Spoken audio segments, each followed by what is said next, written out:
اللهم صل على محمد وعلى آل محمد كما صليت على إبراهيم وعلى آل إبراهيم إنك حميد مجيد. اللهم بارك على محمد وعلى آل محمد كما باركت على إبراهيم وعلى آل إبراهيم إنك حميد مجيد. يصلون على النبي يا أيها الذين آمنوا صلوا عليه وسلموا تسليما. اللهم صل على سيدنا ومولانا محمد معدن الجود والكرم وآلہ وصحبہ وبارک وسلم.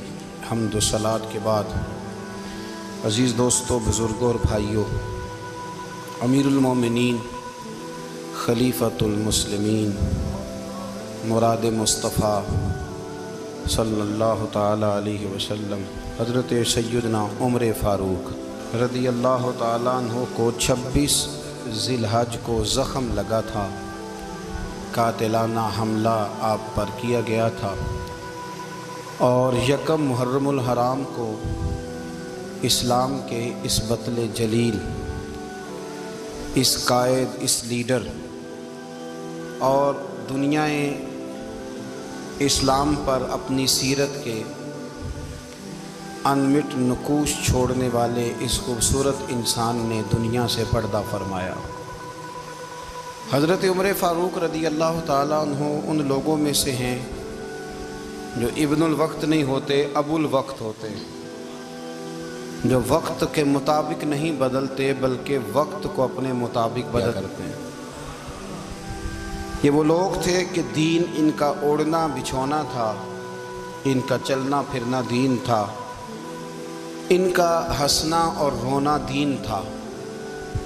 انہیں علم الیقین سے لے کر عین الیقین تک ایک خاص مقام اللہ نے عطا کر دیا تھا. تو بس پھر یہ سمجھ گئے تھے کہ دین ہی زندگی ہے، دین ہی روح ہے اور دین ہی ہماری اصل ہے. نبی کریم صلی اللہ تعالیٰ علیہ وسلم نے فرمایا کہ میں نے خواب دیکھا ہے، کچھ لوگوں کو میں نے قمیضیں پہنے ہوئے دیکھا، کچھ کی قمیضیں ناف تک تھیں، کچھ کی پیٹ تک تھیں اور کچھ کی گھٹنوں تک تھیں. عمر میں نے تمہیں بھی دیکھا ہے، تمہاری قمیض تو پیروں سے ٹکرا رہی تھی. تو حضرت عمر کہنے لگے حضور خواب کوئی دیکھتا ہے، تعبیر کوئی بتاتا ہے، پر یہاں کمال یہ ہے کہ خواب بھی آپ نے بتایا ہے، تعبیر بھی آپ ہی بتائیں گے. حضور پھر بتا دیں اس خواب کی تعبیر کیا ہے. تو حضور نے فرمایا تعبیر یہ ہے کہ کسی کا دین ناف تک، کسی کا گھٹنوں تک، کسی کا پیٹ تک، اور عمر تو سارا ہی دین میں لپٹا ہوا ہے، تو سارا ہی دیندار ہے، سارا ہی. حضرت عمر فاروق رضی اللہ تعالیٰ عنہ آئیڈیل ہیں، ایک ہیرو ہیں. ان کی زندگی کے درجنوں پہلو ہیں. ہر سال ہم ایک پہلو بیان کر دیتے ہیں، کبھی عدل و انصاف پہ بات کر لیتے ہیں، کبھی نظام حکومت پر. ان کی زندگی کا ایک پہلو آج بھی ہماری گفتگو کا عنوان رہے گا. پر حضرت عمر کا مرتبہ اور مقام یہ ہے کہ نبی کریم علیہ السلام نے فرمایا کہ جبریل امین 950 سال میرے عمر کی شان بیان کریں تو عمر کی شان ختم نہیں ہوتی. 950 سال اگر حضرت جبریل بھی بیان کریں تو یہ مقام ہے سیدنا فاروق اعظم کا. اللہ تبارک و تعالیٰ نے جس طرح سارے نبیوں میں شان حضور کو عطا فرمائی، اسی طرح تمام نبیوں کے حواریوں میں سب سے زیادہ شان حضور کے غلاموں کو عطا فرمائی. قرآن مجید میں اللہ کریم نے فرمایا یا ایھا الذین آمنوا قوا انفسکم واہلیکم نارا. فرمایا اے ایمان والو خود بھی جہنم کی آگ سے بچو اور اپنے گھر والوں کو بھی دوزخ کی آگ سے بچاؤ. خود بھی بچو اور اپنے گھر والوں کو بھی. کس کو جی؟ ہماری ساری نصیحتیں باہر والوں کے لیے. باہر ہمیں بہت بڑا لیکچر بھی دینا پڑے تو چلتا ہے، بہت بڑی داستان سرائی بھی کرنی پڑے تو چلتی ہے. سٹیٹس اور معیار یہ ہے کہ سارا کچھ باہر والوں کے لیے. اور گھر کے وہ پھول جن کی آبیاری بھی ہم نے کرنی تھی، کو جڑی بوٹیاں اور گائیں تو وہ کاٹنی بھی ہم نے خود تھی، دھوپ اور چھاؤں کا خیال بھی ہم نے رکھنا تھا، وہاں ہماری نظر نہیں ہوتی۔ پڑوسی کے بچے کیا کر رہے ہیں یہ سارا پتہ ہوتا ہے، اور میرے گھر میں کیا گل کھل رہے ہیں اس کی مجھے خبر نہیں ہوتی۔ حضرت عمر فاروق نے جب یہ آیت نازل ہوئی تو فوراً عرض کیا یا رسول اللہ صلی اللہ علیہ وسلم، اس کا کیا مطلب ہے کہ خود بھی دوزخ کی آگ سے بچو اور اپنے گھر والوں کو بھی بچاؤ؟ تو نبی کریم علیہ السلام نے فرمایا عمر، اس کا مطلب یہ ہے کہ جن چیزوں کا اللہ رسول تمہیں حکم دیتے ہیں تم اپنے گھر والوں کو ان چیزوں کا حکم دو، اور جن چیزوں سے اللہ رسول تمہیں منع کرتے ہیں تم اپنے گھر والوں کو بھی ان چیزوں سے منع کرو۔ حضرت عمر فاروق کی زندگی میں جو چیز آپ کو بہت زیادہ ملے گی نا، وہ یہ ہے کہ آپ نے جتنا کڑا احتساب محاسبہ باہر والوں کا کیا ہے نا، اس سے زیادہ بڑھ کے اور اپنے گھر والوں کا کیا ہے۔ یہ بڑا عجیب معاملہ ہے کہ ہم جتنے لوگ ہیں ہمارا معیار یہ ہے کہ سامنے والا غلط ہے اور میں ٹھیک، یعنی دوسرے کا بچہ گلی میں نظر آ جائے تو اس کی غلطیاں نکلنی شروع ہو جائیں گی، اور میرا بچہ سارا شہر گھوم آئے ایک ٹائر پہ موٹر سائیکل پہ، تو ہم کہتے ہیں کہ ابھی بچہ ہے، انشاءاللہ سیانا ہو جائے گا۔ اگر ابا جی آج تک سیانے نہیں ہوئے کہ اس کو سمجھا لیں، تو پھر بیٹے کا سیانا ہونا تو ہو سکتا ہے کہ وہ 60-70 سال لگ ہی جائیں۔ گھر کے اندر جب تک توجہ نہیں ہوتی، اور سب سے پہلے جب تک اپنی ذات پر توجہ نہیں ہوتی، تو والد کا جب تک کردار بچے نہیں دیکھتے جب تک، اتنی دیر تک ان کا تبدیل ہونا ممکن نہیں ہوتا۔ حضرت عمر فاروق رضی اللہ تعالیٰ عنہ نا باہر والوں کا بھی بڑا سخت حساب کرتے تھے۔ بڑا ایک گورنر صاحب نے لباس بڑا شاندار پہننا شروع کر دیا تھا، تو حضرت عمر نے اتروا کے نا تو انہیں ٹاٹ کا لباس پہنا کے تو اونٹ چرانے کی ڈیوٹی دے دی تھی۔ اتنا سخت احتساب کرتے تھے۔ کسائی کی دکان پر بھی 1-2 گھنٹے کھڑے ہوتے تھے۔ جو آدمی مسلسل 2 دن گوشت خریدتا تھا نا، فرماتے تھے اس کا ٹیکس بڑھا دو، لوگوں کو دال نہیں مل رہی اور یہ روز گوشت کھاتا ہے۔ حضرت فاروق اعظم، اس کو جزیہ کہا جاتا تھا، یا کچھ اور معاملات ہوتے تھے بڑھا دیتے تھے۔ مسلسل جو 2 دن آدمی گوشت کھاتا تھا، فرماتے تھے مدینے میں غربت ہے، اگر یہ والا نظام تم کرو گے تو غریب لوگ کس کی طرف دیکھیں گے۔ لیکن اس سے زیادہ بڑھ کر جو ان کی زندگی کا معیار اور سٹیٹس تھا وہ یہ تھا کہ اپنے گھر کا خاص خیال رکھتے، خاص توجہ کرتے۔ ملک شام سے اور ایران سے کچھ لوگ آپ کی خدمت میں آئے، تو وہاں سے کچھ کنیزیں بھی آئیں، ان کے بادشاہ پیغام لے کے۔ شاہ ایران کی کنیز کو ملکہ نے کہا نا حضرت عمر کی زوجہ کو دیکھ کے آنا ذرا کس طرح کی۔ ہمارے ملک میں کیا کہتے ہیں؟ خاتون اول، جی خاتون، باقی سارے دووں میں خاتون اول، ذرا خاتون اول کو دیکھ کے آنا۔ تو وہ جب آئی نا گھر میں ملنے، تو کہا کہ مجھے میری ملکہ نے کہا تھا کہ عمر کی زوجہ سے اہلیہ سے ملاقات کر کے آنا۔ تو حضرت عمر کی اہلیہ نے نا ایک جوڑا کپڑوں کا دے دیا ملکہ کے لیے، اور ایک خوشبو کی شیشی دے دی۔ اب جب وہ تحفے وہاں بھیج گئے تو اس ملکہ نے نا کچھ سونے کا سامان بھیجا، کچھ زیورات بھیجے، کچھ تحائف بھیجے۔ جب حضرت عمر کے گھر آئے نا، وہ خادم لے کے آیا، اس نے کہا جی آپ کی اہلیہ نے تحفے بھیجے تھے، تو جواب میں شاہ ایران کی بیوی نے، یہاں جس ملک کا وہ سفیر تھا، انہوں نے بھی یہ بھیجے۔ حضرت عمر فاروق نا وہ تحفے لے کے گھر گئے، تو جا کے کہنے لگے اپنی اہلیہ سے، یہ تو کب سے تحفے تحائف بھیجنے لگ گئی ہے، یہ کب سے نظام شروع ہو گیا؟ تو کہ حضور تحفہ دینا لینا تو ٹھیک ہے، سنت ہے، محبت بڑھتی ہے، تو یہ کوئی قباحت نہیں، اور میں نے اپنی ذاتی استعمال کے لیے جو چیزیں رکھی تھی وہ میں نے دی ہیں۔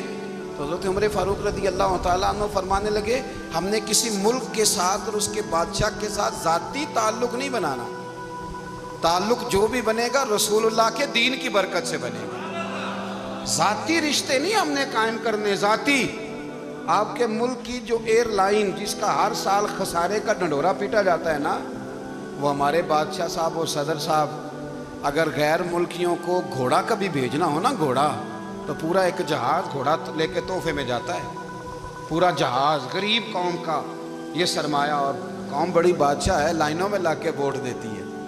2 کام ہمیشہ لائن میں لگ کے کرنے، ایک بل لائن میں لگ کے جمع کرانا ہے، اور ایک ووٹ لائن میں لگ کے، تاکہ پھر پورے 5 سال لائن میں ہی لگے رہیں۔ مرضی سے آپ ووٹ دینا، پر جو بات درست ہے اس کو سنو۔ حضرت عمر فاروق رضی اللہ تعالیٰ عنہ نے اپنی اہلیہ سے پوچھا کتنے کا تھا وہ تیرا جوڑا اور خوشبو کی شیشی؟ انہوں نے کہا 3 دینار کی۔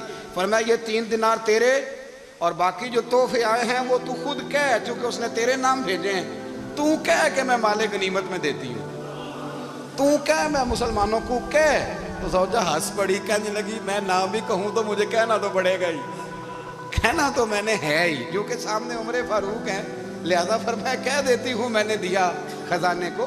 حضرت عمر نے جمع کرا لیا۔ میں یہ کیا بات ہے، میرے گھر والے جو مرضی کریں، ان کا معیار زندگی جس طرح کا مرضی ہو۔ اور حضرت عمر ایک جملہ کہا کرتے تھے، اللہ کرے کہ یہ باتیں اس دور حاضر میں ہماری سمجھ میں آئیں۔ حضرت عمر فاروق رضی اللہ تعالیٰ عنہ اپنے بچوں کو فرمایا کرتے تھے کہ بہت آدمی کو بھوک لگی ہو نا، اور پھر اس کی پسند کا کھانا پکا ہو تو اتنے شوق سے وہ اس کھانے کو دیکھتا ہے نا، فرمایا اس طرح پوری قوم اپنے بادشاہوں کے خاندان کو دیکھتی ہے، اس تیزی کے ساتھ دیکھتے ہیں کہ ان کے گھر میں کیا ہو رہا ہے، ان کا معیار زندگی کیا ہے، ان کا سٹیٹس کیا ہے۔ سیدنا فاروق اعظم رضی اللہ تعالیٰ عنہ نے اپنے گھر کے اندر اپنے بچوں، آپ کے بچے دونوں کاروبار کے لیے مصر گئے تو وہاں کے گورنر صاحب نے لوگوں سے، ایک بہت بڑا قافلہ گیا مدینے سے مصر تجارت کے لیے، جاتے ہیں نا آج بھی قافلے کئی ملکوں میں، تو یہ گئے تجارت کے لیے۔ تو حضرت عبداللہ ابن عمر اور حضرت عبید اللہ ابن عمر، حضرت عمر کے دونوں بیٹے گئے۔ جناب عمر فاروق کے بچے جب وہاں پہنچے تو مصر کے گورنر نے نا لوگوں کو تعارف کرایا کہ یہ عمر فاروق کے بیٹے ہیں، یہ حضرت ہے، یہ چودھری کے بیٹے کو کون بتاتا ہے کہ تو چودھری کا بیٹا ہے؟ باہر والے بتاتے ہیں، گھر والے جی۔ اور سیٹھ صاحب کے بیٹے کو کون بتاتا ہے کہ تو سیٹھ صاحب کا بیٹا ہے؟ اور مالک کو کون بتاتا ہے کہ تو مالک کا بیٹا ہے اور یہ کرایہ دار ہے؟ یہ کون بتاتا ہے؟ یہ سوچ ہم دیتے ہیں بچوں کو، چودھری اور کمی کی سوچ، امیر اور غریب کی سوچ، مالک اور کرایہ دار کی سوچ، گھر کے مالک کی اور کام کرنے والے کی سوچ، یہ ہم دیتے ہیں۔ یاد رکھنا یہ ہم دیتے ہیں، یہ ہمارا مزاج ہے، یہ باہر سے نہیں آتی۔ تو کوئی شہزادہ ہے، تو سیٹھ ہے، تو نواب ہے، یہ سوچ باہر سے نہیں آتی، یہ اماں سوچ دیتی ہے، اماں، یہ ابا سوچ دیتا ہے۔ اور پھر جب تباہی اترتی ہے تو اس کے ذمہ دار بھی باہر والے نہیں ہوتے، گھر والے ہوتے ہیں، گھر والے۔ ہمارے بچوں کی طبیعتوں پر زیادہ نقش باہر والوں کا نہیں ہوتا، گھر والوں کا ہوتا ہے، یاد رکھیے گا۔ حضرت عمر فاروق رضی اللہ، بچے ہیں، شہزادے ہیں، وہ کاروبار کرنے گئے اور وہاں لوگوں نے بتایا گورنر صاحب نے کہ یہ فاروق اعظم کے بچے امیر المومنین کے۔ لوگوں نے ان سے زیادہ مال خریدا، تجارت میں زیادہ نفع ہوا، ظاہر ہے کہ وہ آپ کے جو اللہ خیر کرے حکمران ہیں، ان کے کاروبار کتنے ملکوں میں ہیں، کس بنیاد پر ہیں؟ صرف اس بنیاد پر کہ وہ حکمران رہے، ان کے لیے آسان تھا بڑے لوگوں سے تعلقات بنانا۔ حضرت عمر فاروق رضی اللہ تعالیٰ عنہ کے بچے ڈھیروں مال کما کے جب واپس آئے نا، تو حضرت عمر سے آ کے بچوں نے بطور محبت کا، ابا جی اللہ نے بڑا ہی فضل کیا ہے، بڑا مال کمایا الحمدللہ، یہ دیکھیں کتنا نوازا ہے۔ تو حضرت عمر کہنے لگے سارے قافلے نے اتنا ہی کمایا ہے، سارے قافلے نے اتنا ہی کمایا ہے؟ حضور نہیں، سارے قافلے نے اتنا نہیں کمایا، سب کو اتنا نہیں ملا۔ وہ تو وہاں گورنر صاحب نے لوگوں کو تعارف کرایا تھا کہ یہ عمر کے بچے ہیں، تو لوگوں نے پھر ہم سے بڑا ہی خریدا۔ تو حضرت عمر فرمانے لگے ٹھیک ہو، اس طرح کرو، جو تمہاری اصل زر تھی نا، جو راز تھی، وہ رکھ لو اور باقی سارا مال خزانہ میں جمع کرا دو، اس لیے کہ یہ تم نے تجارت نہیں کی، یہ تم نے اپنے باپ کا نام بیچا ہے، یہ تم نے امیر المومنین کے بیٹے ہونے کا فائدہ اٹھایا ہے۔ فرمایا یہ تمہارا نہیں حق، یہ مسلمانوں کا ہے، اس لیے کہ یہ مال تم نے محنت سے نہیں کمایا، یہ باپ کی کرسی کا فائدہ اٹھایا ہے۔ اور فرمایا اگر تم نے مال جمع نہ کرایا تو میں مال بھی لے لوں گا زبردستی اور کوڑے بھی ماروں گا، ڈبل سزا دوں گا، مرضی سے جمع کراؤ گے تو کوڑوں سے بچ جاؤ گے۔ بڑے بیٹے نے تو جمع کرا دیا، تو چھوٹا تھوڑا پریشان ہوا، تو حضرت عبداللہ ابن عمر چھوٹے کا ماتھا چوم کے کہنے لگے بیٹے چپ کر کے جمع کرا، یہاں بھی فخر کر کے ہم عمر کے بیٹے ہیں، اور قیامت میں بھی فخر کریں گے کہ ہم فاروق اعظم کے بیٹے ہیں، یہاں بھی ناز کریں گے اور وہاں بھی ناز کریں گے کہ عمر کے بچے ہیں، ہمارے باپ نے خود بھی حلال ہی کھایا ہے، اور جب ہماری کمانے کی باری آئی ہے تو ہمیں حکم بھی حلال کھانے کا دیا ہے۔ بھائی ہمارا مزاج نہیں۔ بچہ جب لے کے آتا ہے 2 لاکھ روپیہ تو کبھی پوچھے کہاں سے آیا ہے؟ جب وہ پہلے دن غلط دوستوں کے پاس جا کے بیٹھتا ہے تو کبھی نکالا ہے گھر سے اسے؟ یہ بہت سارے خمیازے ہمیں اس لیے بھگتنے پڑتے ہیں کہ ہم ابتدا میں سوراخ بند نہیں کرتے، جب اس میں شکاف پڑ جاتا ہے، سیلاب آتا ہے تو ہمیں ہوش آتی ہے۔ حضرت عمر نے اپنے گھر میں نگرانی رکھی، کڑی نگرانی۔ زیادہ نماز گھر میں پڑھتے تھے حضرت عمر، نفلی نمازیں زیادہ کیوں بلا؟ بھائی یاد رکھیں کہ آپ نے اگر سجدہ کرنا ہے تو بچہ لیٹ جائے گا، وہ اسے پتا کوئی نہیں سجدہ کیا ہے، لیکن جب گھر میں کبھی قرآن ابا جی کھول لینا، جب ابا جی کا موڈ بن جائے نا لیکچر دینے کا، وہ گھر میں شروع ہو جاتے ہیں، کہتے ہیں آپ لوگ نماز نہیں پڑھتے اس لیے میرے کاروبار میں برکت کوئی نہیں، تم سویرے قرآن پاک نہیں کھولتے تو میں تباہ ہو گیا۔ تو میاں آپ نے کب گھر میں قرآن پاک کھولا تھا؟ آپ نے کب نماز پڑھی؟ آپ نے کب گھر کے اندر اللہ رسول کا ذکر کیا تھا؟ آپ نے کب حدیث چھیڑی تھی؟ آپ نے بھی تو گھر کے اندر جب بھی آپ آئے ہیں تو آپ نے وہی کچھ کیا جو دنیا دار کرتے ہیں۔ آپ بھی تو اپنا موبائل لے کے الگ کونے میں بیٹھ گئے، آپ نے بھی تو کہا ہے کہ اب تمہارے چینل ختم، اب میری مرضی والا چلے گا۔ تو جو آپ نے کیا ہے بچے بھی وہی کام کریں گے۔ آپ نے بھی گپ شپ لگائی ہے تو وہ بھی لگا رہے ہیں۔ یہ سمجھ لیں جو کام آپ کریں گے آپ اپنے بچوں کی سیرت میں اس کا جلوہ دیکھ لیں گے۔ بڑی پکی سی بات ہے کہ آپ کو بچے کی عادتیں دیکھ کے سمجھ آ جائے گی کہ میں بھی یہی کرتا تھا اور یہ بھی۔ حضرت عمر فاروق رضی اللہ تعالیٰ عنہ وصال فرما گئے تو آپ کے وصال کے بعد حضرت عثمان غنی رضی اللہ تعالیٰ عنہ نے آپ کی ایک بیوہ سے نکاح کیا، حضرت عمر کی ایک بیوہ سے۔ جب وہ آپ کے نکاح میں آئی تو کہنے لگی حضرت عثمان غنی سے کہ حضور نہ تو میں خوبصورت ہوں اور نہ میں جوان ہوں، نہ آپ کی کوئی خدمت کر سکتی ہوں، میرے ساتھ نکاح کرنا سمجھ میں نہیں آیا۔ کیا شاندار جواب دیا حضرت عثمان غنی نے، کیا خوبصورت جواب دیا۔ فرمانے لگے میں نے اس لیے نکاح نہیں کیا کہ مجھے تمہارے حسن سے دلچسپی تھی یا تمہاری خدمت کی ضرورت تھی، میں نے تو اس لیے نکاح کیا ہے کہ مجھے بتاؤ عمر فاروق گھر کے اندر اپنے رب کی عبادت کس طرح کرتے تھے، وہ قرآن پاک کس طرح پڑھتے تھے، وہ رویا کیسے کرتے تھے، استغفار کا طریقہ کیا، کس وقت کس انداز میں وہ اپنے رب کو یاد کرتے تھے۔ اس لیے کہ عمر کئی دفعہ گھر سے آتا تھا تو میں اس کے چہرے پر نور دیکھا کرتا تھا، میں روشنی دیکھتا تھا، ایک معیار دیکھتا تھا۔ نکاح اس لیے کیا ہے کہ مجھے عمر کی جو گھر کے اندر کی عبادت ہے اس سے آگاہ کرو، تاکہ عثمان غنی بھی چاہتے ہیں اس طرح کے عمل کرو جس طرح کہ عمر فاروق کر کے گئے ہیں۔ بھائی جب تک ہم اپنے گھر میں وہ توجہ نہیں دیں گے، وہ مزاج دیکھیں نا، ہمارے گھروں میں جب نقشہ پاس ہوتا ہے ٹی وی لان بھی اس میں ہوتا ہے، ڈرائنگ روم بھی ہوتا ہے، نماز کی جگہ بھی ہوتی ہے نقشے میں۔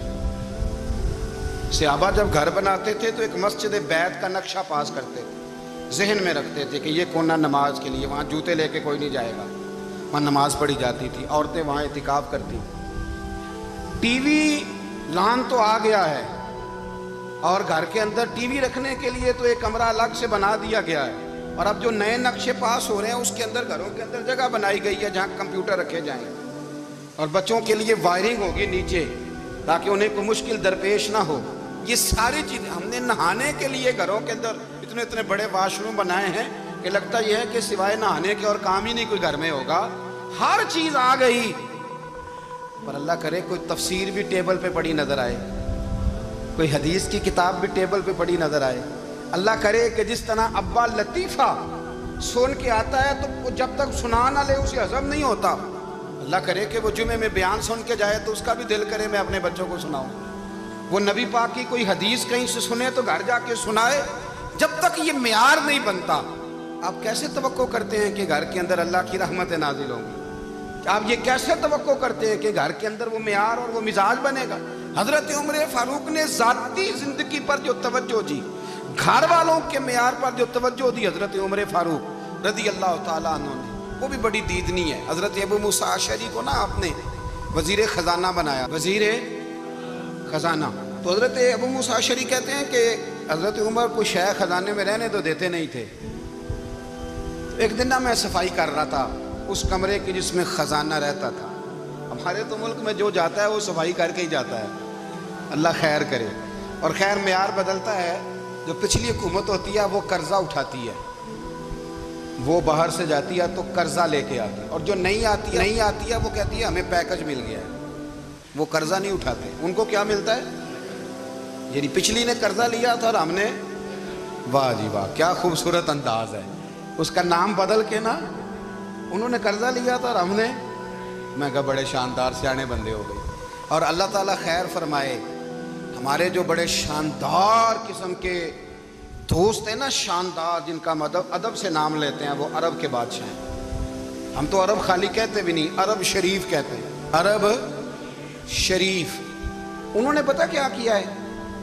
انہوں نے اس طرح کیا ہے کہ جو کشمیریوں کا قاتل تھا نا، اس کے گلے میں میڈل ڈال دیا۔ وہ یہی کام وہ کرتے رہتے، انہوں نے پہلے انہیں بلا کے مندر بھی بنوائے تھے، ہمیں کوئی شکوہ نہیں، ان کی زمین ہے، اللہ تعالیٰ توفیق عطا کرنے والا ہے، پر خیال یہ تھا کہ چلو کشمیریوں کے زخموں پر نمک نہ چھڑکتے، 2 مہینے انتظار کر لیتے، کچھ حالات سنور جاتے، کچھ تھوڑا انتظار۔ ہیں ہمارے دوست، ہمارے وزیر اعظم صاحب جب جاتے ہیں تو وہ پھولوں کا ہار ڈالتے ہیں ہمارے دوست، لیکن انہیں وہ حدیث یاد نہیں کہ نبی پاک علیہ السلام نے فرمایا جب میرے مومن کو تکلیف ہوتی ہے تو مجھے بھی گنبد خضرا میں تکلیف ہوتی ہے۔ انہیں نہ کشمیریوں کا خون یاد نہیں آیا، انہیں برہان وانی کی کٹی ہوئی لاش یاد نہیں آئی، انہیں 30,000 بیوہ عورتیں یاد نہیں آئی، 30,000 بیوہ عورتیں جن کے سہاگ اجڑ گئے، اور انہیں 1.25 لاکھ یتیم بچہ یاد نہیں آیا جو یتیمی کی زندگی گزار رہا ہے، اور اس کے باوجود بہت بڑے ذمہ دار ہے وہ۔ مجھے پڑھ لینے دو آج احمد فراز کا شعر، وہ ہمارے مکتب کوئی ایسا نہیں کہ وہ مولوی تھا، وہ غیر جانبدار تھا، پر مجھے آج پڑھ لینے دو اس کا شعر، ایک کلیجے کا درد ہے، پڑھ لینے دو۔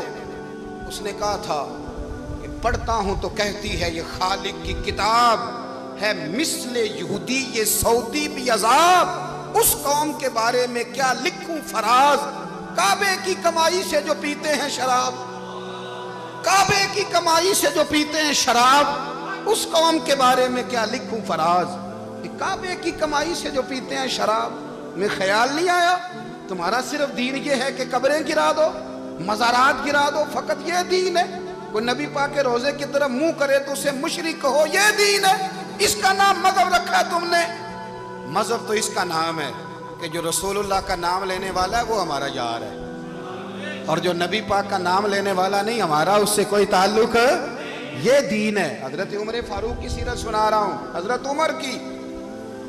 حضرت ابو موسیٰ اشعری نے ایک عیسائی کو منشی رکھا تھا، اکاؤنٹ آفیسر حضرت ابو موسیٰ اشعری نے۔ تو حضرت عمر فاروق بول پڑے، کہنے لگے تمہیں مسلمان کوئی نہیں ملا تھا؟ کلمہ گو نہیں تمہیں نظر آئے؟ کشمیریوں کی لاشیں نظر نہیں آتی؟ ان کا خون بہ رہا ہے، تباہی اتر رہی ہے، اور تم قاتل کو گولڈ میڈل پہنا رہے ہو؟ اور یاد رکھنا، جب مسلمانوں کی بچیاں روندی جاتی ہوں نا تو پھر اسلام امن کا درس نہیں دیتا، پھر اسلام جہاد کی بات کرتا ہے، پھر اسلام جہاد کی بات کرتا ہے، جہاد کی۔ وہ قومیں غیرت مند نہیں ہوتی کہ جن کے گھروں میں آگ لگی ہو اور وہ غیروں کو ہار پہناتی پھرے۔ اللہ کا کچھ خوف کرو، زندگی مختصر ہے، دبئی میں کتنے رہے اور کتنے چلے گئے۔ خدا تم سے اچھے تو وہ نیو یارک کے رائٹر ہیں جو کم از کم اپنے کالموں میں کشمیر کی بات کرتے ہیں، تم سے اچھا برطانیہ کا وہ شخص ہے جو کم از کم BBC لندن پہ رپورٹ جاری کرتا ہے تو کہتا ہے کشمیر پہ ظلم ہو رہا ہے۔ تم سے تو وہ اچھے رہ گئے، تم نے بات کرنا تو دور کی بات، تم نے دشمنوں کے گلے میں ہار پہنانے شروع کر دیے۔ کل جب پوچھیں گے بلا کے تم کو اپنے سامنے، کیا جواب جرم دو گے تم خدا کے سامنے؟ بڑی تکلیف ہوئی۔ وہ نا منصور حلاج کو پھانسی دی جا رہی تھی، تو حضرت جنید بغدادی بھی آ کے دیکھنے لگے، تو منصور حلاج کہنے لگے بابا سارا زمانہ دیکھے پر تو نہ دیکھ، سارا زمانہ تماشا دیکھے انہیں تو پتہ کوئی نہیں نا، تو نہ دیکھ۔ عرب شریف والو، ٹرمپ اسے انعام دیتا تو تکلیف کوئی نہیں تھی، ملکہ وکٹوریا اسے انعام دیتی تو تکلیف کوئی نہیں تھی، پر تم تو نہ ایسا کرتے، تم تو اپنے تھے، تم تو کلمہ گو تھے، تم تو یہ ظلم نہ کرتے، تم تو یہ حرکت نہ کرتے۔ میں کہتا ہوں ٹھہر ہی جاتے، جانا نہیں دنیا سے، اللہ کے حضور حاضر نہیں ہونا۔ جب رسول اللہ قبر میں آئیں گے تو کیا جواب دو گے؟ خدا را حضور نے فرمایا تھا گناہ روک نہیں سکتے تو دل میں ہی برا جان لو. ذالک اضعف الایمان، یہ کمزور ایمان ہے. کم از کم اتنی حد تک تو آ جاؤ، دشمن سے گلے تو نہ ملو. خدا را سمجھیں، ہمارا پہلا تعارف یہ ہے کہ ہم رسول اللہ کے غلام ہیں. اقبال نے کہا تھا وطن کا بت نہ بنانا، وطن کو بت نہ بنانا. اقبال کہنے لگے ان تازہ خداؤں میں بڑا سب سے وطن ہے، جو پیرہن اس کا ہے وہ مذہب کا کفن ہے. اس لیے کہ بازو تیرا توحید کی قوت سے قوی ہے، اسلام تیرا دیس ہے.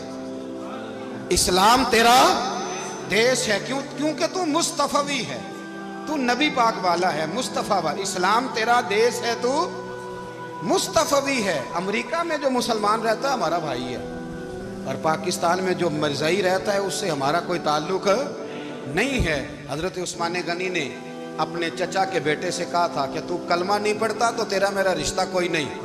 بلال حبش سے آیا ہے پر میرے نبی کا غلام ہے تو سگے بھائیوں سے بھی آگے ہے. ہزاروں قومیں وجود میں آئیں دہر میں خوش کو تر کے رشتے سے، پر ہم نے بنیاد دوستی رکھی خیر البشر کے رشتے سے. اپنی ملت پر قیاس اقوام مغرب سے نہ کر، خاص ہے ترکیب میں قوم رسول ہاشم. کچھ خیال کریں، پہلا تعارف دین ہے. اگر دین نہیں تو پھر کسی وطن کی کوئی ضرورت.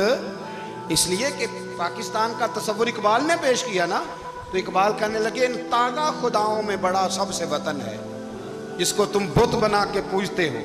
ہمارا وطن تو ہمیں جان سے زیادہ پیارا ہے، پر پہلے پاکستان نہیں، پہلے اسلام. پہلے اسلام تیرا دیس ہے، تو مصطفی ہے.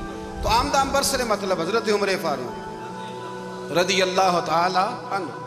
حضرت سیدنا ابو موسیٰ اشعری کہتے ہیں کہ میں نے نا صفائی کی، مال غنیمت کی میں نے صفائی کی، تو ایک دینار مجھے نا کہیں پڑا ہوا مل گیا. تو فرماتے ہمیں اجازت ہوتی تھی کہ ایک آدھ دینار ہم اپنی مرضی سے کہیں خرچ کر سکتے تھے. اگر آپ ناراض نہ ہوں تو ہمارے ہاں جب چیئرمین صاحب ناظم صاحب ٹھیکے دیتے ہیں تو ٹھیکیدار ان کا چھوٹا بھائی ہوتا ہے، یا چچا کا بیٹا ہوتا ہے، یا خالہ کا بیٹا ہوتا ہے. وہ خود ناظم ہوتے ہیں اور ان کا چھوٹا بھائی ٹھیکیدار ہوتا ہے. یعنی وہ نا سارا کچھ گھر کے اندر ہی رہتا ہے. گھر کے اندر ایک پیسہ دیتا ہے، دوسرا واپس اس کو واپس کر دیتا ہے، گھر کے اندر ہی. اب تو خیر ہمارے لوگ سمجھدار ہو گئے. ایک بندہ ایک سیاسی جماعت میں ہوتا ہے، دوسرا دوسری میں، اور تیسرا جس کی بھی حکومت آئی حکومت تو ہماری رہے گی نا. ایک بندہ تو ہے نا اس جماعت. یہ اچھا لوگوں نے ایک طریقہ نکالا ہے. تو حضرت عمر کے بیٹے گزر رہا تھا تو حضرت ابو موسیٰ اشعری کہتے ہیں میں نے صفائی کی تو ایک دینار نکلا. تو میں نے وہ ایک دینار نا حضرت عمر کے بیٹے کو دے دیا. میں نے کہا لو بیٹا اپنے چچا کی طرف سے تحفہ. اور گھر جا کے انہوں نے حضرت عمر کو بتایا کہ چچا نے پیسے دیے ہیں. چھوٹے بچے تھے. حضرت عمر نے حضرت ابو موسیٰ اشعری کو بلا لیا اور بلا کے فرمانے لگے میں تو تمہیں اپنا دوست جانتا تھا اور تو نے میری اولاد کو ہی دنیا دار بنانا شروع کر دیا. میرے بچوں کو ہی تم نے دنیا دار پیسوں پہ لگانا شروع کر دیا. میں تو تمہیں یار سمجھتا تھا. فرمایا تمہیں چاہیے تھا میرے بیٹے کو نصیحت کرتے کہ بیٹا پیسوں سے رب راضی نہیں ہوتا، اس کی رضا والے کام کیے جائیں تو رب راضی ہوتا ہے. اور فرمایا تمہیں کوئی اور گھر نہیں ملا تھا تباہ کرنے کے لیے، میرا ہی گھر ملا تھا. اٹھاؤ اپنا دینار اور خبردار آج کے بعد میرے بچوں کے ساتھ یہ والی نیکی نہ کرنا. اور ہمارا کیا سٹیٹس ہے؟ دوستی ہے اس سے جو تحفے زیادہ دے، جو بچوں کو خراب کرنے میں مدد زیادہ کرے، اس کے ساتھ گرانا. حضرت عمر نے گھر پہ اور سب سے بڑھ کر اپنی ذات پہ توجہ کی. حضرت ابو مالک رضی اللہ تعالیٰ عنہ کہتے ہیں میں عمر کے پیچھے پیچھے ایک باغ میں گیا، اکثر اس باغ میں جایا کرتے تھے. اور عمر جا کے نا تو درخت کے نیچے بیٹھ گئے اور فرمانے لگے او امیر المومنین اللہ سے ڈر جا، ورنہ جس رب نے حکومت دی ہے وہ عذاب بھی بڑا دے گا. ڈر جا رب سے. کبھی ساری زندگی حضرت عمر نے اپنا کوئی تعارف نہیں کرایا، کبھی نہیں. ایک بندے نے آپ کے سامنے تعریف کر دی آپ کی تو فرمانے لگے تو خود بھی ہلاک ہوا اور مجھے بھی ہلاک کر دیا. کیا ضرورت پڑی ہے میری تعریفیں کرنے کی؟ اتنی دیر میری تعریف میں لگائی. اللہ کا ذکر کرتا رب تجھے ثواب دیتا، حضور پہ درود پڑھتا تو رب تیرے اوپر رحمتیں نازل کر دیتا. کس چکر میں؟ آج جتنا اچھی کوئی خوشامد کرے اتنی اچھی وزارت ملتی ہے، جتنی اچھی اس کو جو ہے وہ چاپلوسی کرنی آیا درجہ بھی اسے اتنا ہی اچھا ملتا ہے. حضرت عمر فاروق رضی اللہ تعالیٰ عنہ آپ کے بیٹے کہتے ہیں، صاحب فتوح الشام نے لکھا ہے آپ کے صاحبزادے کہتے ہیں میں نکلا تو میرے ابا جی نا اپنی پشت پر مشکیزہ رکھ کے کنویں سے پانی بھر کے آ رہے. میں دوڑ کے آگے گیا, میں نے کہا ابا جی مجھے دے دے. فرمانے لگے بیٹا تیرا کیا خیال ہے, کوئی اور نہیں تھا مشکیزہ بھر کے لانے کے لیے, تیرا کیا خیال ہے؟ کہا ابا جی بڑے لوگ تھے پر آپ کیوں اٹھا رہے ہیں؟ فرمانے لگے نفس نا ذرا میرا بڑا ہو گیا تھا, اسے ذرا ذلیل کر رہا ہوں, ذرا اپنا محاسبہ کر رہا ہوں. یہ مجھے کہہ رہا تھا تو بڑی چیز ہے, تو میں نا ابھی مشکیزہ گھر رکھ کے آؤں گا, پھر تیری ماں نے مجھے کہا ہے کہ گھر میں لکڑیاں کوئی نہیں جلانے کے, پھر میں جنگل سے لکڑیاں کاٹ کے لاؤں گا. اب میں امیر المومنین بن کے نا تو میرا نفس تھوڑا بڑا ہو گیا.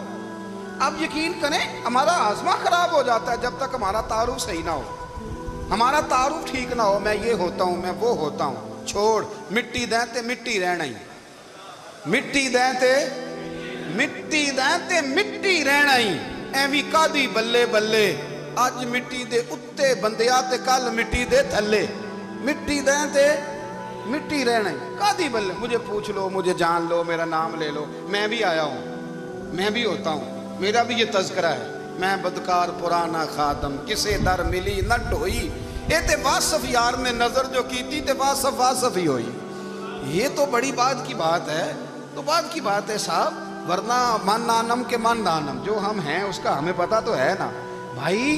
کبھی بھی یہ جو ذات کا چکر ہے نا, میں بھی ہوں, مجھے بھی, او بھائی یاد رکھو میں کون ہوں. یہ جو نام نمود اور یہ خواہشیں اور یہ جو وقار, یہ تو کمزور لوگوں کا طریقہ ہے. جس کو اپنا تعارف کرانا پڑ گیا اس سے بھی زیادہ کمزور کوئی ہے. فوٹو میں دکھاتا پھرتا ہے فلانے کے ساتھ فوٹو, فلانے, تو کمزور بندے یہ کام کرتے. حضرت عمر فاروق, اللہ اکبر, حضرت عمر جیسا بندہ 24 لاکھ مربع میل کا حکمران, اور شاہ روم کو خط لکھ کے کہتا ہے میں منت نہیں کرتا, میں حکم دیتا ہوں. اتنا تگڑا بندہ. جنگ قادسیہ کے لیے حضرت سعد بن ابی وقاص کو بھیجا, فتوح الشام پڑھ کے دیکھیں. حضرت عمر بڑے پریشان ہیں, اتنے دن ہو گئے کوئی رپورٹ ہی نہیں آئی. اب تو موبائل ہے نا, ایک ایک منٹ کی رپورٹ لیں آپ, بلکہ آپ ایک ایک منٹ کی فوٹو لیں, آپ رپورٹ تو دور رہ گئی. حضرت عمر فاروق رضی اللہ تعالیٰ عنہ بڑے پریشان ہیں کہ قادسیہ میں حضرت سعد بن ابی وقاص کے ساتھ لوگ جہاد کرنے گئے, رپورٹ کوئی نہیں آ رہی. اتنے پریشان تھے کہ باہر نکل کے نا اس رستے پہ بیٹھ جاتے جو رستہ قادسیہ کی طرف سے آتا تھا. اس جو بھی آتا جاتا پوچھتے جنگ کے کیا حالات ہیں. ادھر جب اللہ نے فتح دے دی نا, تو حضرت سعد بن ابی وقاص رضی اللہ تعالیٰ عنہ نے ایک قاصد کو خط دے کے بھیجا, کہنے لگے عمر کے پاس جاؤ, انہیں اطلاع دو کہ الحمدللہ اللہ نے اسلام کو فتح عطا کر دی. یہ حضرت عمر کو جا کے دینا. وہ بڑے پریشان ہوں گے. وہ جو اس زمانے میں اس طرح ہوتا تھا کہ کئی دور دور سے صحابہ جو دوسرے شہروں کے ملکوں کے رہنے والے ہوتے تھے, وہ بھی آ کے شامل ہو جاتے تھے جہاد میں. کوئی ایک دفعہ مدینے آیا, کوئی 2 دفعہ آیا, پھر اپنے اپنے علاقوں میں. بہت سارے لوگوں نے زیادہ دفعہ حضرت عمر کو دیکھا بھی نہیں تھا. وہ جو قاصد خط لے کے آیا تھا نا, اس نے 1 دفعہ دیکھا تھا. حضرت عمر بوڑھے ہو گئے, وہ پہچانتا نہیں تھا. میری بات کی سمجھ آ رہی ہے آپ حضرات؟ ادھر سے وہ خط لے کے آ گیا. حضرت عمر مدینے سے باہر نکل کے اس روڈ پہ بیٹھے تھے جو قادسیہ سے آتا تھا. جب وہ اس آدمی کو آتے دیکھا تو حضرت عمر اٹھ کے کھڑے ہو گئے, فرمانے لگے قادسیہ سے آ رہے ہو؟ وہ کیا کہتا ہے, پھٹے پرانے کپڑے, ٹوٹے ہوئے جوتے, سر پہ پرانی پگڑی. کہنے لگے غلام مدینے کے رہنے والے ہو؟ حضرت عمر کہنے لگے ہاں مدینے کا ہوں.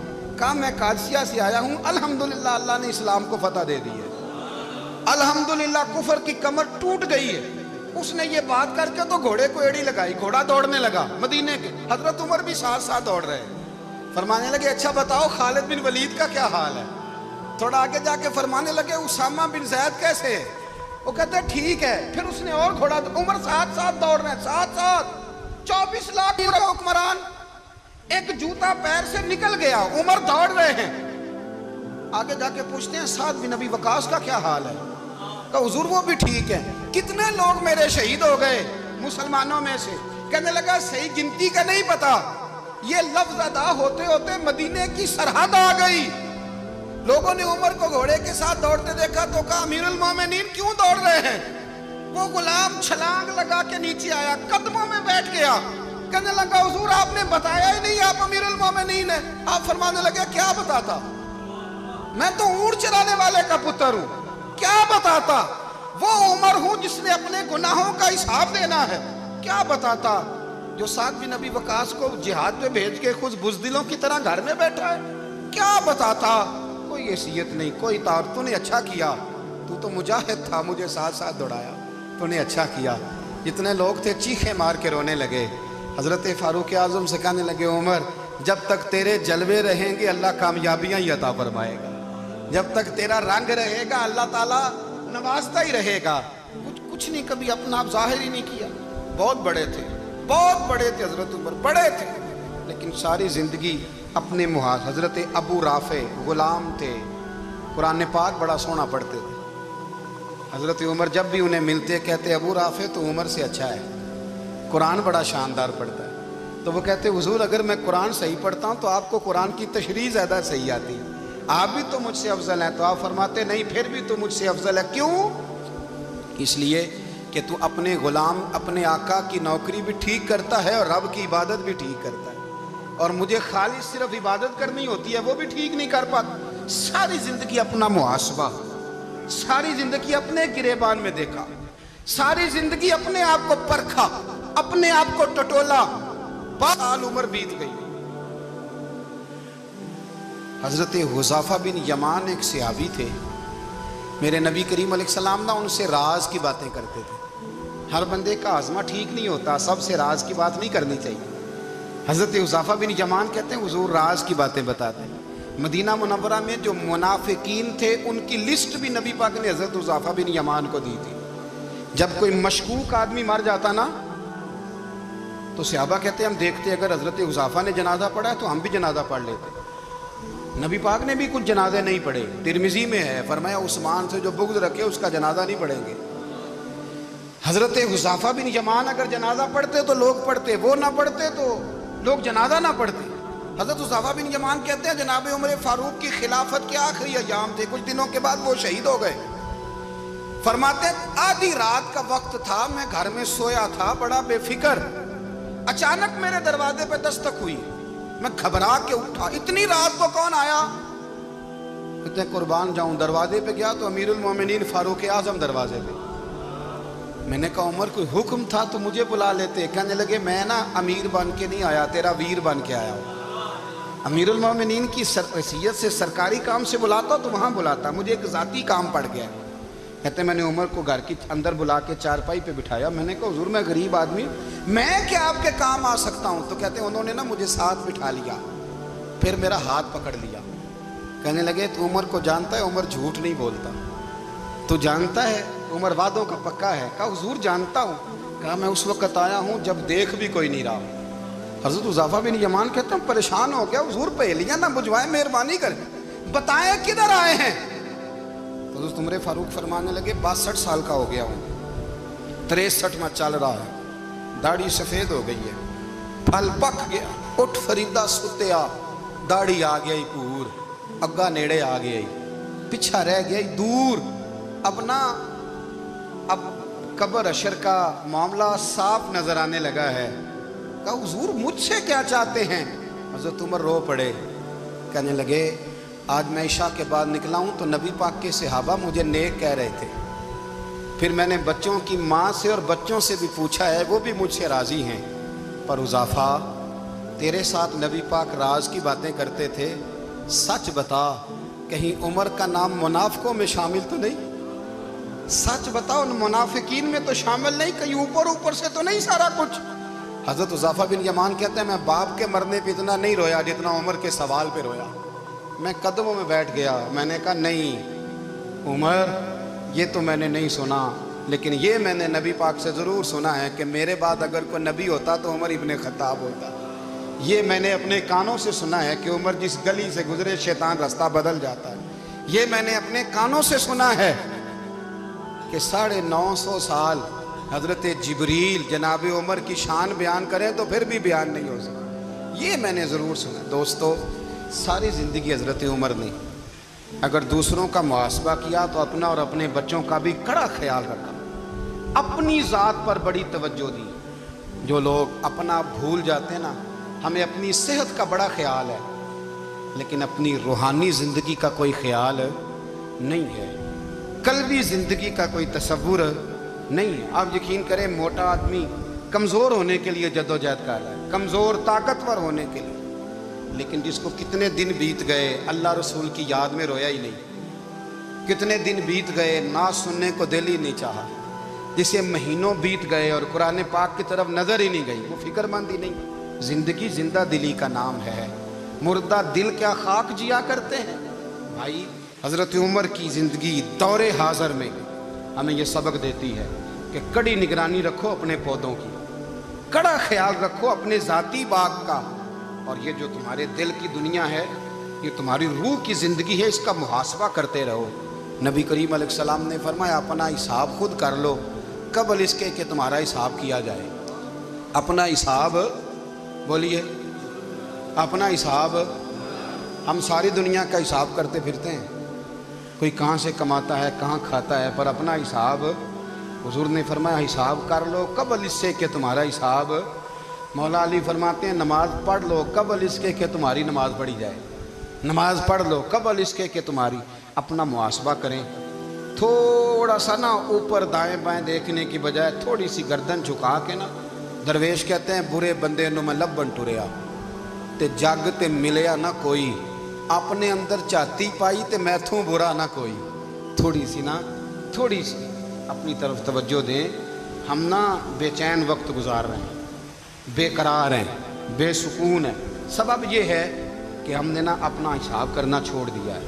حساب کرو گے، بے حساب تو بندہ روٹی کھا لے تو بیمار ہو جاتا ہے، اور اگر زندگی بے حساب گزرے، گناہوں کا حساب ہی نہ کیا جائے، تقوی کی طرف توجہ ہی نہ کی جائے، تو پھر زندگی دشوار ہو جاتی ہے۔ اور اللہ پوری امت مسلمہ کو ایک حضرت عمر فاروق رضی اللہ تعالیٰ عنہ کے طریقے پر چلنے والا لیڈر عطا فرما، ہمیشہ مدحت خیر الانام میں گزرے۔